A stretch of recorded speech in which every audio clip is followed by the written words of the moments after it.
मत्ती 4 यीशु की परीक्षा। तब आत्मा यीशु को जंगल में ले गया ताकि इब्लीस से उसकी परीक्षा हो। वो 40 दिन और 40 रात निराहार रहा। तब उसे भूख लगी।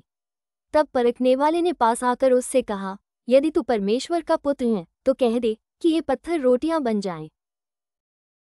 यीशु ने उत्तर दिया, लिखा है, मनुष्य केवल रोटी ही से नहीं परंतु हर एक वचन से जो परमेश्वर के मुख से निकलता है जीवित रहेगा।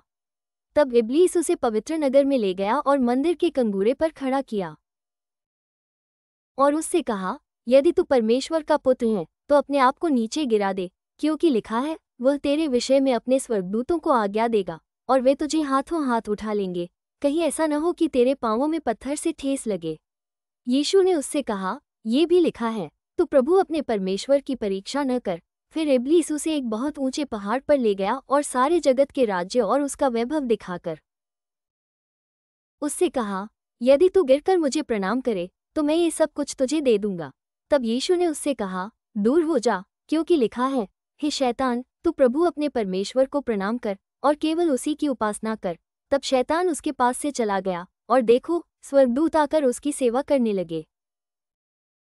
यीशु के सेवा कार्य का आरंभ जब उसने ये सुना कि यूहन्ना बंदी बना लिया गया है तो वह गलील को चला गया और वो नासरत को छोड़कर कफरनहूम में, जो झील के किनारे जबूलून और नप्तली के देश में है, जाकर रहने लगा, ताकि जो यशायाह भविष्यद्वक्ता के द्वारा कहा गया था वो पूरा हो। जबूलून और नप्तली के देश, झील के मार्ग से यरदन के पार, अन्य जातियों का गलील। जो लोग अंधकार में बैठे थे उन्होंने बड़ी ज्योति देखी, और जो मृत्यु के देश और छाया में बैठे थे उन पर ज्योति चमकी। उस समय से यीशु ने प्रचार करना और यह कहना आरंभ किया, मन फिराओ क्योंकि स्वर्ग का राज्य निकट आया है। प्रथम चेलों का बुलाया जाना। गलील की झील के किनारे फिरते हुए उसने दो भाइयों अर्थात शमौन को, जो पतरस कहलाता है, और उसके भाई अंद्रियास को झील में जाल डालते देखा, क्योंकि वे मछुए थे। यीशु ने उनसे कहा, मेरे पीछे चले आओ तो मैं तुमको मनुष्यों के पकड़ने वाले बनाऊंगा। वे तुरंत जालों को छोड़कर उसके पीछे हो लिए। वहां से आगे बढ़कर यीशु ने और दो भाइयों अर्थात जब्दी के पुत्र याकूब और उसके भाई यूहन्ना को देखा। वे अपने पिता जब्दी के साथ नाव पर अपने जालों को सुधार रहे थे। उसने उन्हें भी बुलाया। वे तुरंत नाव और अपने पिता को छोड़कर उसके पीछे हो लिए। यीशु का रोगियों को चंगा करना। यीशु सारे गलील में फिरता हुआ उनके आराधनालयों में उपदेश करता और राज्य का सुसमाचार प्रचार करता और लोगों की हर प्रकार की बीमारी और दुर्बलता को दूर करता रहा।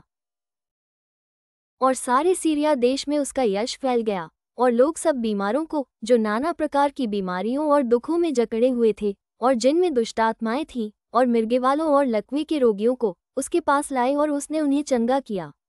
गलील और दिकापुलिस, यरूशलेम, यहूदिया और यरदन नदी के पार से भीड़ की भीड़ उसके पीछे हो ली। आमीन।